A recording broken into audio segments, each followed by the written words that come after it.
পুরা পৃথিবীতে যতগুলা দেশ আছেন প্রত্যেকটা দেশের সরকারকে বলবো, প্রত্যেকটা দেশের সেনাবাহিনী সরকারি লোকের বলবো, আপনারা সবাই ইরানের পাশে থাকেন।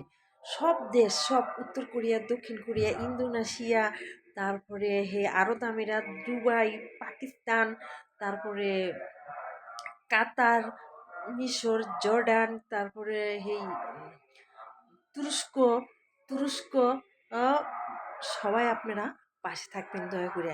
এই ইরানের পাশে থাকবেন। দেখেন আপনাকে পাশেও ওরা থাকবে, ওরা পাশেও থাকবে। এই এরা জানি কোনো সময় জিততে না পারে। আর ওই জারণবাদী ইসরায়েলেরা জানি জিততে না পারে। ওরা কিন্তু অনেক ভয়ঙ্কর ই হামলা চালাইব। আপনারা সবাই এক হইয়া হামলা চালাবেন ইসরায়েলের পক্ষে। জানি ইসরায়েলের একবারে মিশা দিবেন, একবারে আগুনের ধাওয়া নাহলে আগুনের কুণ্ডুরির ভিতরে ফালাই দিবেন আপনারা, বুঝছেন? আপনারা যা আছেন হিন্দু, মুসলিম, খ্রিস্টান, বৌদ্ধ, সারাল, মুসার সব একত্র হয়ে যাবেন, সব ঐক্যবদ্ধ, সব একত্র হয়ে যাবেন, সব ইরানের পাশে থাকবেন। ইরানের সরকার অনেক ভালো, অনেক ভালো। ইরানের সরকার অনেক ভালো, আয়াতুল্লাহ খামেনি অনেক ভালো। আপনাকে দয়া করে হের হের কথাগুলো শুনেন আর হের হইয়া আপনারা কাজ করেন।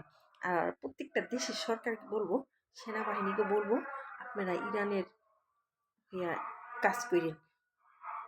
সব দেশ, মালয়েশিয়া, সব ইন্দোনেশিয়া, মালয়েশিয়া, জর্ডান, মানে সব দেশ আপনারা থাকবেন, ইরানের পাশে থাকবেন, ঠিক আছে? সব দেশ। আমরা তো বেসামরিক মানুষ, আমরা তো গরিব মানুষ, আমরা তো যাইতে পারি না, বলতে পারি না, আমাদের কাছে অস্ত্র নাই, কিচ্ছু নাই। কোনোভাবেই জানি জিততে না পারে ইরান, জানি জয় হয়। আর